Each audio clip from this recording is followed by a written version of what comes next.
قوم عاد، طاقت غرور اور عبرتناک انجام۔ کیا آپ جانتے ہیں کہ تاخن انسانیت میں ایک ایسی قوم بھی گزری ہے جس کے قد عام انسانوں سے زیادہ لمبے، جسم فولاد جیسے مضبوط اور شہر آسمان کو چھوتے ستونوں پر قائم تھے؟ یہ وہ قوم تھی جسے اللہ نے بے مثال طاقت عطا کی، لیکن اسی طاقت نے انہیں غرور میں مبتلا کر دیا۔ یہ ہے قوم عاد کی وہ کہانی جسے قرآن نے عبرت کے لیے محفوظ کر دیا۔ قوم عاد کا پس منظر۔ قوم عاد حضرت نو کے بعد وجود میں آئی۔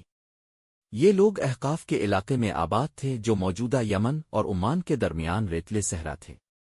یہ لوگ قداور، طاقتور اور جنگی مہارت میں مشہور تھے۔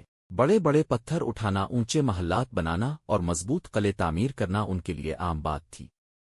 قرآن کہتا ہے، کیا تم نے نہیں دیکھا کہ تمہارے رب نے عاد کے ساتھ کیا اونچے ستونوں والی آرم کے ساتھ؟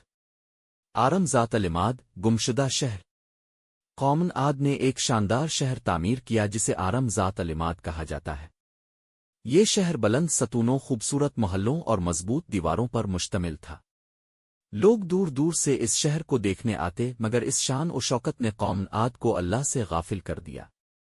حضرت ہود کی بست۔ اللہ تعالیٰ نے قوم عاد کی ہدایت کے لیے انہی میں سے حضرت ہود کو نبی بنا کر بھیجا۔ حضرت ہود نے انہیں ایک اللہ کی عبادت، ظلم چھوڑنے اور عاجزی اختیار کرنے کا حکم دیا۔ انہوں نے فرمایا، اے میری قوم!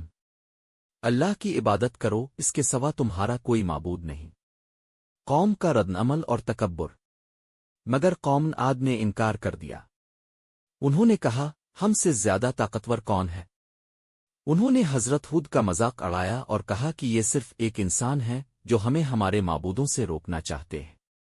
غرور، طاقت اور دولت نے ان کی عقل پر پردہ ڈال دیا۔ اللہ کی طرف سے تنبیہ۔ اللہ نے ان پر عذاب فوراً نازل نہیں کیا بلکہ پہلے قحط آیا۔ بارش رک گئی، فصلیں سوکھ گئیں، مویشی مرنے لگے۔ یہ اللہ کی طرف سے تنبیہ تھی، مگر قوم عاد نے پھر بھی توبہ نہ کی۔ سیاہ بادل اور غلط فہمی۔ کچھ عرصے بعد افق پر سیاہ بادل نمودار ہوئے۔ قوم خوش ہو گئی اور کہنے لگی، یہ بادل ہمیں بارش دینے آئے ہیں۔ مگر حقیقت میں وہ بادل رحمت نہیں بلکہ عذاب تھے، ہولناک عذاب۔ اللہ نے ان پر سرد اور تیز آندھی بھیج دی جو 7 راتیں اور 8 دن مسلسل چلتی رہی۔ یہ آندھی لوگوں کو زمین سے اٹھا کر پٹختی، ان کے محلات کو ریزہ ریزہ کر دیتی۔ قرآن کہتا ہے، تم انہیں ایسے دیکھتے جیسے وہ کھجور کے کھوکھلے تنے ہوں۔ مکمل تباہی۔ جب آندھی رکی تو پورا علاقہ خاموش تھا۔ نہ شہر باقی رہا، نہ محل، نہ طاقت، صرف ریت، کھنڈر اور ایک عبرتناک داستان رہ گئی۔ حضرت ہود اور ان پر ایمان لانے والے لوگ اللہ کے حکم سے محفوظ رہے۔ عبرت اور پیغام۔ قوم عاد کی کہانی ہمیں یہ سکھاتی ہے کہ طاقت ہمیشہ نہیں رہتی۔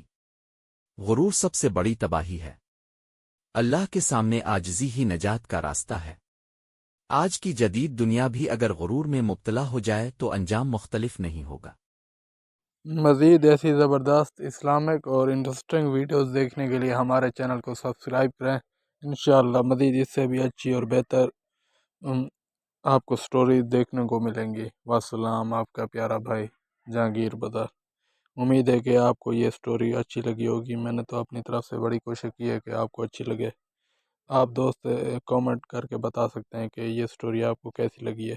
مجھے لگتا ہے کہ آپ کو اچھی لگی ہوگی۔ آئندہ بھی اس طرح کی سٹوری بنانے کی میں ضرور کوشش کروں گا، تاکہ سب بھائیوں کو جو ہے نا آخرت یا پھر اپنے کو بھلائی کرنے کی امید پیدا ہو، جو کہ آج تک نظر نہیں آ رہی ہے۔